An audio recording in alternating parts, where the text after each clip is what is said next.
You're listening to the Buyer's Mind Podcast, a podcast for internet marketers and business owners covering topics like psychology, sales, persuasion, and so on.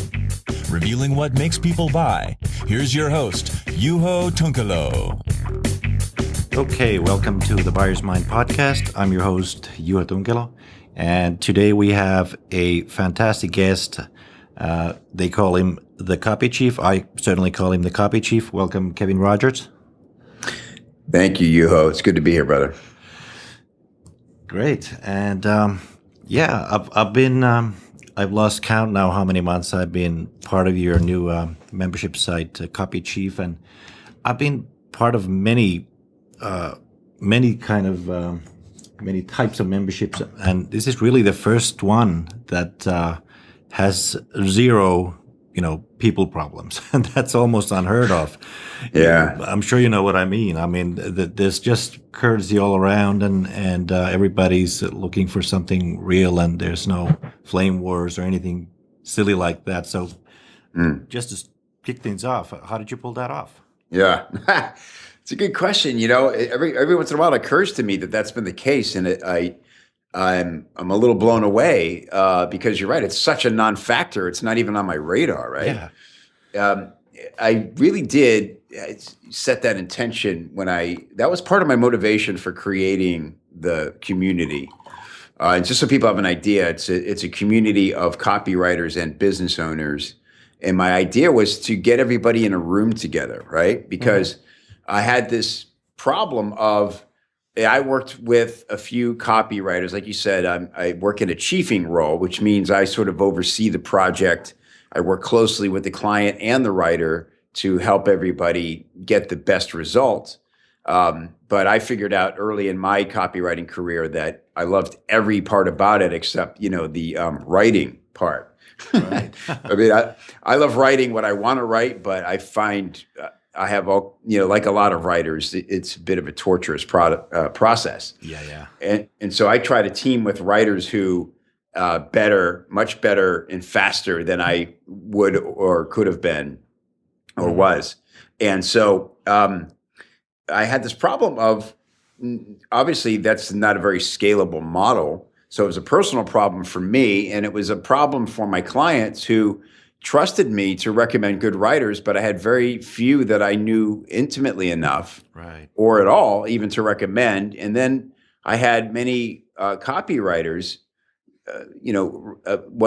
freelancers who were brand new to the business and wanted to know how to just get that first client, and experienced freelancers. I mean, sometimes, Juho, guys that were 20 years in, 25 years in, and struggling for work, either because they came from offline and online was still a bit of a mystery to them, or for whatever various personal reasons, and really talented, accomplished writers. And so I said, I wanted to give people, I hated more than anything having to recommend, especially to new writers, right. All right, here's how you develop your voice of authority, right? Because an important thing, if you're a freelancer, is not just, you don't want to be a vendor, you want to be an expert, right? Right. But just like you have to grow your skill, say if you're a copywriter, you have to develop your copy chops, you have to develop your authority chops. Yeah. And the best way to do that is to, do critiques and give feedback and sort of mix it up. But I really hated that there were no places to go do that where you wouldn't get gutter sniped and, like you said, get in a flame war and have 10 other people who seemingly had nothing better to do all day than attack other people, their peers. Yeah. I just never understood that mentality. It doesn't match who I am. And I'm the kind of guy who, I don't engage in online debates and stuff, because nothing bothers me more than to be with my kids and feeling angry at something somebody said to me online, right? That's just like false emotion that I'm not willing to participate in, It means nothing. So that was, I knew that I wouldn't put up with any of that crap in Copy Chief, What I couldn't have predicted was that it would never be an issue. Yeah. All these amazing people came flooding in. When I first opened it, it was only open to 100 members. I wanted to get a really genuine 80-20 idea of how the community was going to look, feel, and act. And everybody behaved beautifully, and it's just been the same way ever since. Yeah, it's interesting. That's probably perhaps the main reason why nobody's really done it before, or at least I can't remember off the top of my head that anybody really tried to do a similar thing, because you just see all these nasty flame wars everywhere. Yeah. And it's a shame in a way, because I think some people, don't even approach copywriters. I've had a couple of people like, well, I need a copywriter, but I don't want to get into fights about something even before they know what I need. So that's a strange thing to sort of come across. Right. Well, that was another thing, was that I realized through talking to some clients and some friends who weren't clients who needed copywriters, that they were terrified of copywriters. There's, for some reason, the copywriters who are the most, communicative are also the most, they have the biggest chip on their shoulders. Yeah. And obviously there's some correlation there that we could dissect, but I know the most of the copywriters I know are really good people. They might have a little bit of edge to them, but they have the biggest hearts in the world. And most of those people just don't bother coming online, or they're in positions in their career where they don't have anything to prove or anything to sell as a product, and you just don't hear from them. And that was another motivation of mine. It was like, well, if I could lure my, sort of quote unquote classy friends into this world and give them a safe place to exercise some of their expertise, that'd be a bonus. Yeah, definitely. Let me ask you this, just trying to, this is a very interesting topic, and the whole thing about how business owners view copywriters, and I guess some people also have this kind of perception that that it's such a demanding job to be a copywriter, and it is to a large degree, that you can't really have a conversation, and this kind of forum kind of removes that perception as well, and it's wonderful to see. Yeah.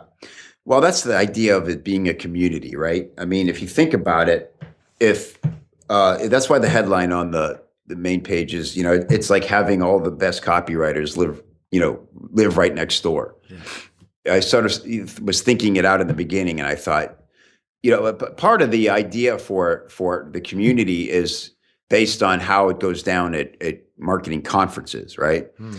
So I'm sure you've been to some. I just met you at one in Australia there.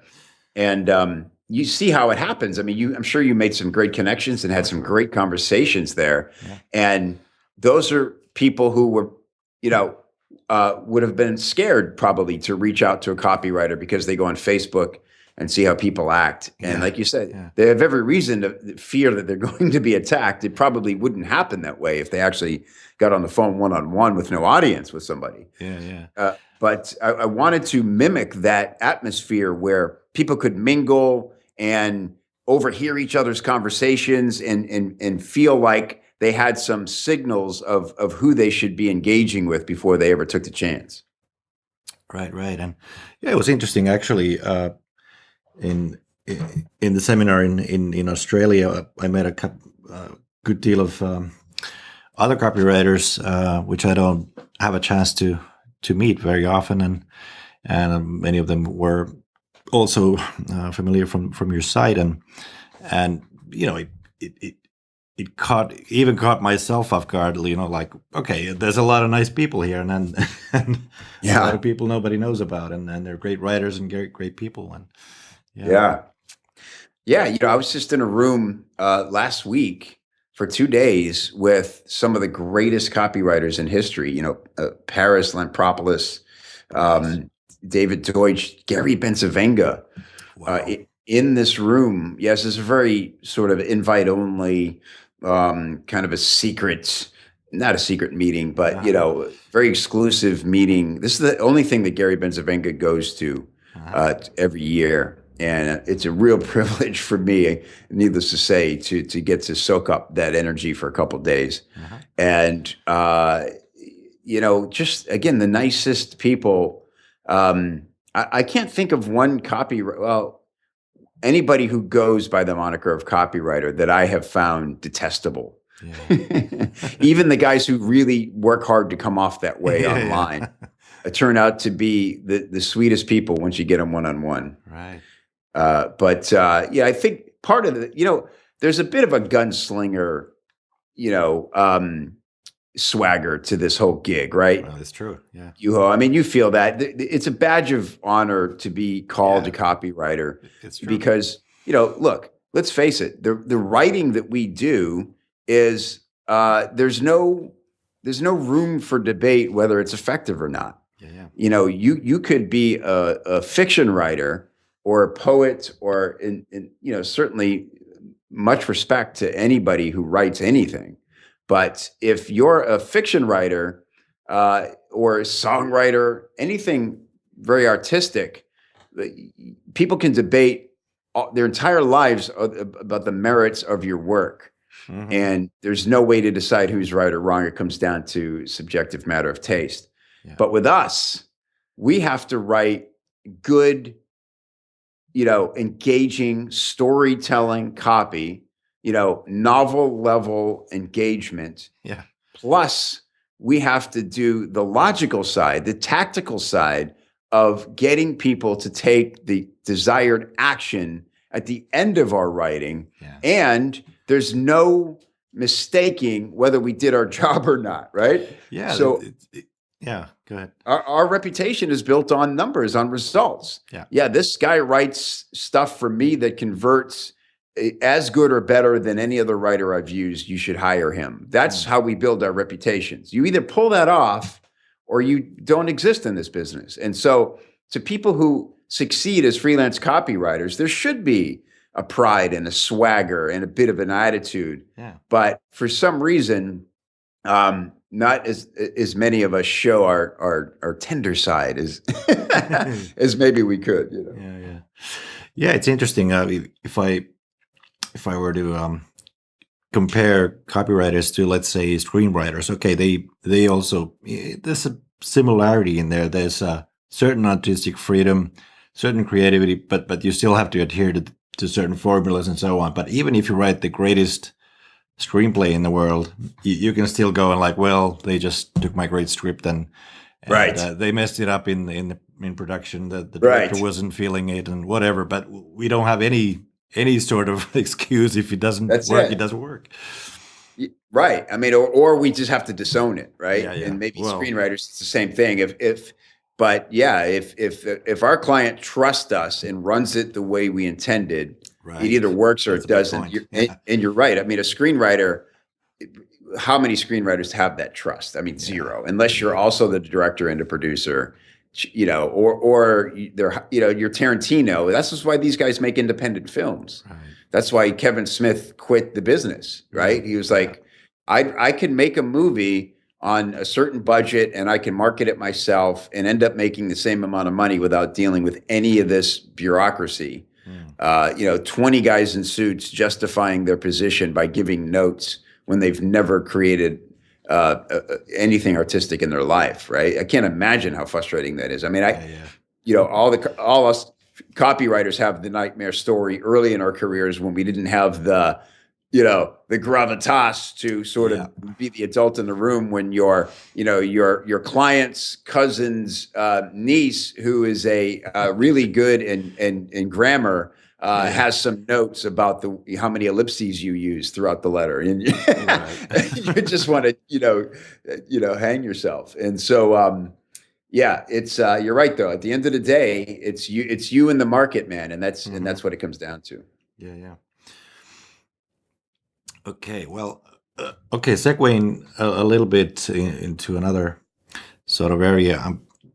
I'm calling the podcast Buyer's Mind because that's kind of how I look at this job and this whole thing that we're engaged in. And I'm just curious, how do you see it?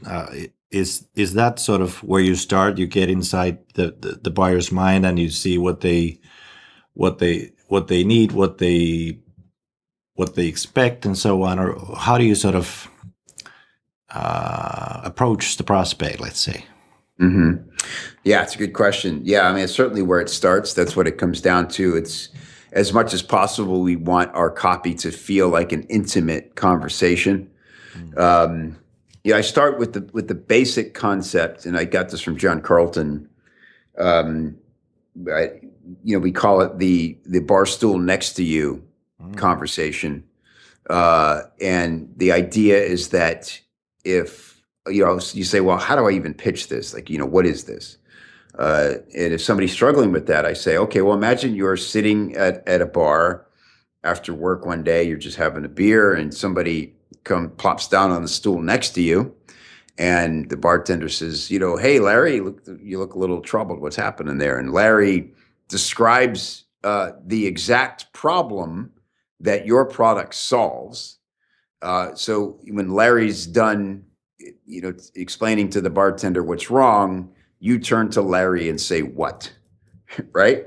Because Yeah. you want, that's really the pitch. I mean, however you would say it to Larry right there to make him understand and get him excited that you actually have a solution is the same reason that thousands of people will buy your product. Yeah. But we often get so far removed from what's going on in the buyer's mind because we put so much effort and so much time, and there's so many moving parts to any offer that we totally forget the nucleus of it, and hopefully the problem that it solved for us and why we were inspired to bring it to the mass market, that it's important to come back to that.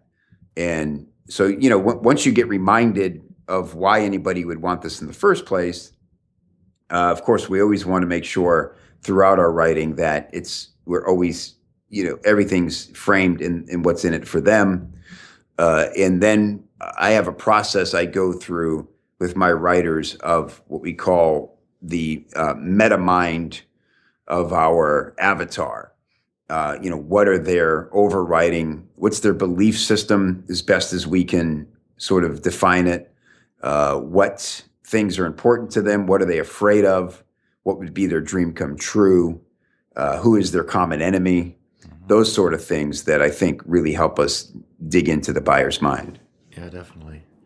Yeah, the bar stool next to you, that reminded me of I read somewhere that Gary Halbert used to, when he was finishing off an ad, that he would, at the end he would just take the ad to a bar nearby and just read it word for word to some stranger, and one of two things would happen. Either they would go like, well, that's a great ad, or they would say, where can I buy this? And if it's the latter, then the test worked, and you actually sort of got inside their heads, and it worked.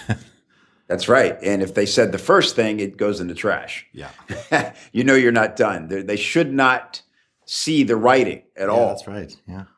Yeah.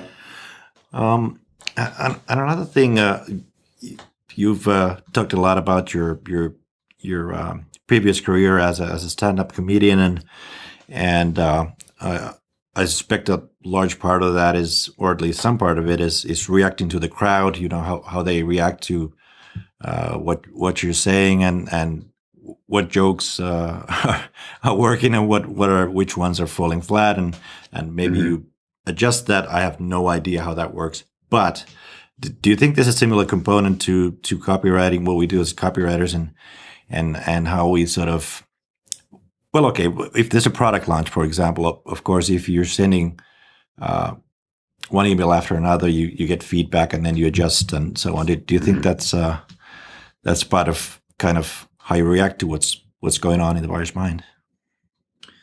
Yeah, I'd say that's a fair parallel. I guess the difference is it all happens in the moment where you're creating the piece. And what I mean is, for a stand-up comic, your all of your senses are heightened, and you're incredibly aware of how you're doing, right? And so when it's going well, you really do enter a zone where it feels like it's almost like dreamlike, in the sense that nothing outside of that moment could penetrate your consciousness. Yeah. And so it's an incredible feeling, and it's very reactive. There's an energy that every person in the room contributes to, that you really can't manufacture. Yeah. You can sort of teach a crowd to react in a Pavlovian sense to the rhythm of your delivery. But what really makes for a great show is a synergistic experience between the crowd and the performer. I'm sure you've been to shows, comedy, music, whatever, where you're just looking around going, this is it. It's happening. The artist is aware of it. The crowd is aware of it. It's magical. And so, once with copywriting, you can achieve some similarity to that when you're sitting and writing. If you've done your research and you feel like you really know your customer, your potential customer, and you really feel like you're having an intimate conversation, you sort of get into that zone, and you can create amazing copy. But where it ceases to be the same is that the crowd, your audience, will never experience it in the same intimacy as you wrote it, right? Especially nowadays, where we're so distracted, and so many more people are receiving our first contact on their mobile devices. And of course, as copywriters, we would love to feel like the words we write are going to be consumed with full attention. Lights out. If you're watching a VSL, they're completely locked into it, like they would be a film. If it's an offline letter, they're sitting in their cozy chair reading it like they would a book. Yeah. It just doesn't happen that way, unfortunately. So you're right that you certainly can react somewhat to testing the way a comedian would, which jokes are landing, but in other ways, it's completely different, because there's not that immediate back and forth. Yeah, that's true. And if somebody is reading a sales letter or watching a video VSL, and they get a phone call, they're gone. You can't control something like that. Right. Or your kid yells from the next room, their dog barks, anything, then that's it. It's over. Yeah, it's a shame. It's amazing we do as well as we do. It is. No wonder 2% is a good conversion rate in some markets. Yeah. Okay, let me ask you this. You mentioned research, and that's obviously a huge part of copywriting, and at least for me, it's easily like 50% or more of the actual job. And considering that, what I find with clients, though, is that they look for formulas, and sure, there are some formulas. You have certain ways of creating headlines, creating a certain type of flow, and so on. But do you think do formulas really exist in copywriting, or is it all created as you jump headlong into a new project? That's a good question. Yeah, well, I don't know. It's interesting to hear you say, the clients look for formulas, and that, I think that can be a detriment. I think it's fair enough for them to want to agree that you'll take a certain approach to things, but you definitely want them respecting your process, enough to not interfere. But as the writer, I do think formulas and sort of outlines and guidelines can be your friend, because they they keep you on the path, and they also can be helpful. Let's say that you have a checklist or an outline for a standard sales letter, and you have it broken down into 10 parts, and you're just not feeling, section 5, Right. you can just jump to section 7 and fill out the stuff you do know, right? Like, a lot of copywriters like to say, write the second half first. Right. Everything after you introduce the product is pretty easy to write because it's more of the logical, factual stuff. It's benefit driven, but if you're describing the modules and what the price of the offer and why it's valuable, those sort of things, you don't necessarily have to be in flow to accomplish that. Yeah. It's that from the from the greeting to that point of introducing the offer, I think that's really where the magic happens. I don't know. That I'm a little famous for creating formulas that help people do really simple stuff, like tell their story in 60 seconds. And I think those things can be really helpful as a starting point. But I also encourage people when they write to really indulge in the process. And this is whether you're a copywriter, working for a client, or it's your product that you're writing about. I always say that, no one's more qualified than the product owner to be their best own copywriter if they just understand, the tools and the formulas. I think so. So yeah, I don't know. I guess my long answer to your question is that I do think formulas are important, but the best copywriters, abandon them at strategic points so that they don't miss, the real inspiration. Yeah, and you have to know the rules before you can break them. So that's right. Yeah. And I can't tell you how many people I talked to at the Manly seminar, and they just gushed about your the formula that you broke out there, because it was just so different. People get so hung up on all the latest really complex marketing funnel setups and remarketing, Right. all of this stuff, and you can just fill your head with that and Right. and so on, and then you come up with a really clear, clean formula that clarifies it for you. And I think as a copywriter, you have to have a sort of a bag of tricks that you fall back on if you find that you're not sort of finding the right hook or something. Yeah, well, that's right. And one of the reasons that's useful is we can't afford to wait around for inspiration either, right? Yeah. There's usually a pretty hard deadline on our projects, and you might have a day in there where you can afford for it not to happen for you and decide, screw it, I'm going to go walk the dog and forget this. But you probably got to come back to it the next day and be a little more productive than you would have been. Yeah. So at some point, it's best just to whip out the formula and get going. True. Okay, how about this? What do you think? If we think about again what the buyer really needs, you can do so many things, all kinds of bells and whistles in copy, but what are the sort of I've been having these discussions about this. What do you need to do to make the minimum buyer requirements? What do they need to know in order to have any chance of converting them in the end? Yeah, well, I've actually just come up with this. It's part of the formula I shared for the first time in Manly, and I call these the 4 essential facts that any buyer has to know before they'll take action, before they can feel good about buying from you.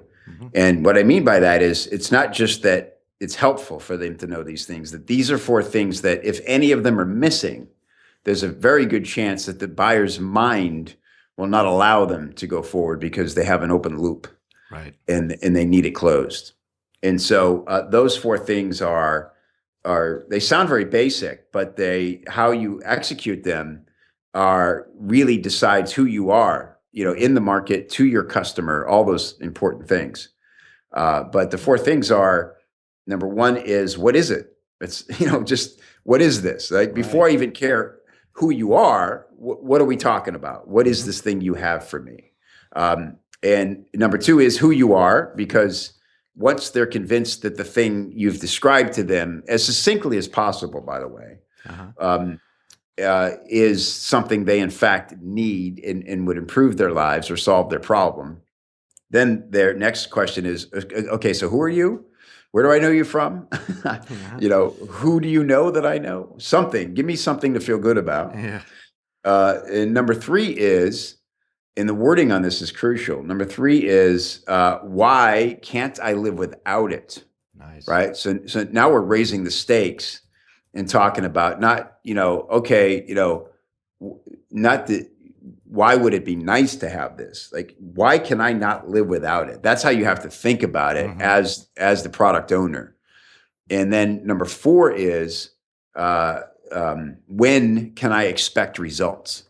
Right. And again, the wording on that is critical, because you can't be soft about any of these four elements. You not only have to provide them, but you have to provide them with strong, clear conviction about, the confidence you exude about the quality of your product and its effectiveness to really do the job that you're promising it'll do for your prospect.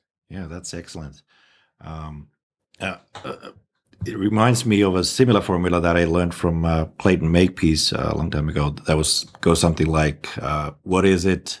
What does it do for me, and how can I get it?" That's a little different, but these, especially the last two ones that you mentioned, why can't I live without it, and when can I expect results? Those are really specific, right? And you pretty much lock somebody if you can really show them those things. Yeah.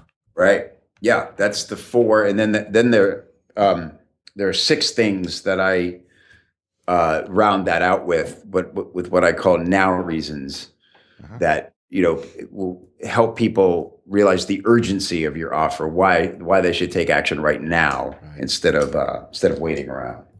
Good. And so, yeah, that's my latest formula. I really like that one because, like you said, it resonates with people because it's never going to change. Yeah. Like those 10 elements, no matter if you're in video, you could break apart this conversation. Let's say, mobile is the thing, Juho, that we've got to be so conscious of now as copywriters. That's true. It's just really, really changed the game. And so it's time for us to stop thinking we have two jobs now. We have to be conscious of, we have to do everything we've talked about up to now in this interview, what goes into understanding who you're talking to, how you're talking to them, all those important things. That can't go away. Yeah.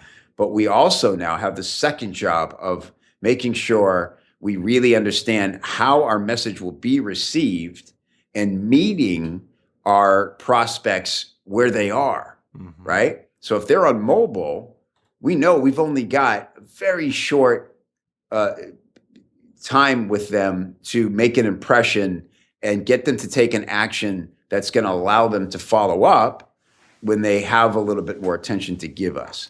Maybe they're on their desktop or they're on a tablet or wherever they are. Nobody's going to type in their credit card numbers sitting somewhere on their phone. In extreme cases they might, but most people do not enjoy filling in, forms with the tiny keyboard on their phone. And so that's the traditional way that we've been selling online.